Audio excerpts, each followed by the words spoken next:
유엔재난위험 경감사무국은 28차 당사국 총회를 앞두고 기후행동과 재난위기 경감 보고서를 발표를 했는데요. 보고서 서문에서 안토니오 구테우스 유엔 사무총장은 기후변화는 우리 시대의 결정적인 문제다.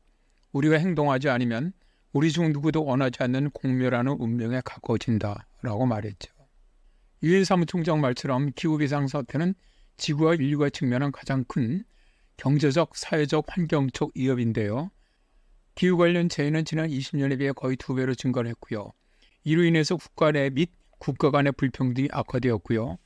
탄소 배출량이 가장 적은 나라들이 오히려 최악의 기후재난을 당하고 있습니다.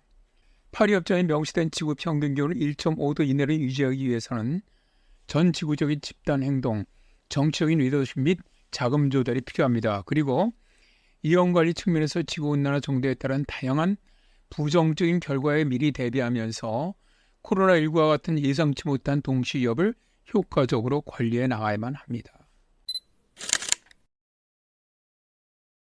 태풍이나 허리케인의 경우 지구 평균 기온이 2.5도 상승하는 경우 슈퍼 태풍은 현재보다 2배 더 많이 발생을 합니다. 전 세계적으로 극심한 가뭄을 겪는 사람들의 수는 80년 이내에 2배로 증가할 수 있고요. 기온이 1도 증가할 때마다 극한 일일 강수량 현상이 약 7% 증가하면서 홍수 빈도가 높아집니다. 극심한 더위와 습도로 인한 열 스트레스는 2100년까지 연간 12억 명의 사람들에게 영향을 미치게 되고요. 2050년까지 말라리아와 같은 매개체 질병을 옮기는 모기로 인해서 약 5억 명의 질환자가 더 늘어날 수가 있고요.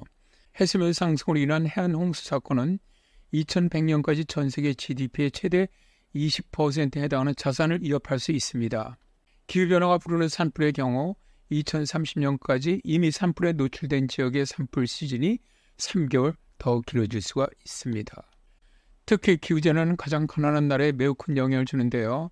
재난이 가장 가난한 나라에 미치는 영향을 살펴보면 가장 가난한 나라는 전 세계 탄소 배출량의 거의 1%밖에 배출하지 않았음에도 1970년대 이후 기후 관련 위험이 5배가 증가를 했고요. 지난 50년 동안 기후 관련 재해로 인한 사망이 거의 70%가 가장 가난한 나라에서 발생을 했습니다. 기후재난은 부자 나라보다 가장 가난한 나라가 GDP 대비 10배 더 나쁜 영향을 받고요. 2020년 재난으로 인한 가난한 나라에 거주하는 850만 명 이상의 사람들이 기후난민이 되었습니다. 그리고 가장 가난한 나라에게 가뭄은 아주 치명적이고요. 홍수는 가장 비용이 많은 일은 위험한 사건이었습니다. 가장 가난한 나라의 농작물 및 가축 생산 손실의 34% 이상이 가뭄으로 인해 발생을 했고요.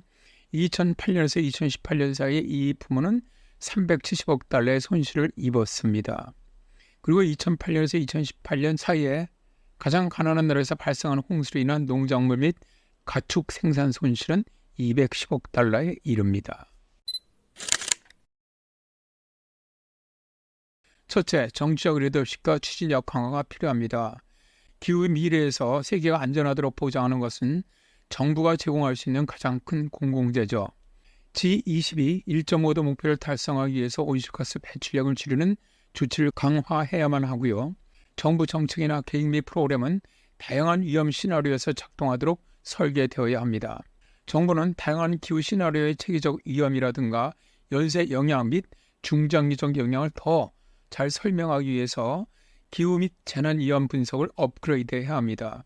이를 위해서 재난 위험 감소 커뮤니티의 경험을 계획에 적극 활용하는 것이 필요하죠. 둘째, 포괄적인 재난 및 기후 위험 관리 확대가 필요한데요. 포괄적인 재난 및 기후 위험 관리는 에너지, 산업, 토지, 생태 및 도시 시스템을 포함한 개발 계획의 핵심이지요. 위험 중심 접근 방식은 국가 적응 계획에 통합되어야 하며 적응 및 기후 정보는 국가 및 지역 재난 위험 감소 전략에 통합되어야만 합니다. 재난 위험 관리 및 적응 계획은 과거의 재난 추세와 미래 기후 및 재난 위험 예측에 대한 분석을 기반으로 해야만 합니다. 셋째, 지역사회에 힘을 실어주고 사회를 동원하여 누구도 소외되지 않도록 해야 합니다. 성별화된 역할, 책임, 자원에 대한 접근성 및 의사결정권은 여성과 남성의 기후변화의 원인에 다르게 기여한다는 것을 의미하죠. 따라서 기후 재난에 있어서 양성평등과 여성의 역량 강화는 변화를 위한 강력한 지렛대입니다. 넷째, 지속가능하고 탄력적인 인프라 시스템에 투자를 해야만 합니다. 인프라 자산은 기후변화와 잠재적 재해를 고려하여 우선순위를 정하고 계획하고 설계하고 건설하고 운영해야 합니다.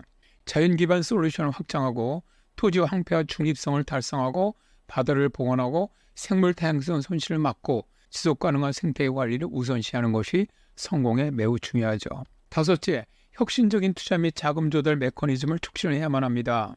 정부와 비국가 이해 관계자들은 기후금융의 공평한 분담을 위한 서약을 이행하며 완화 및 위험 정보에 역학한 적용 조치를 지원해야만 합니다. 예를 들어서 경기 부양책은 친환경 경제 성장을 촉진하고 화석연료 보조금을 폐지를 하고 환경규제 완화를 피하고 주요 재난 위험 요인을 해결해야만 합니다. 여섯 번째, 과학, 증거 및 효과적인 의사소통을 통한 행동 변화가 보장되어야 합니다. 계획과 정책을 더 잘 알리기 위해서는 과학적 지식과 증거를 강화해야 하고요. 지식과 행동 사이의 효과적인 다리 역할을 하기 위해서는 지역 사회와의 커뮤니케이션을 강화해야 합니다. 지역 사회는 기후 위험, 관련 영향 및 무대의 비용에 대한 정보에 쉽게 접근할 수 있어야 행동을 할 수 있게 되지요.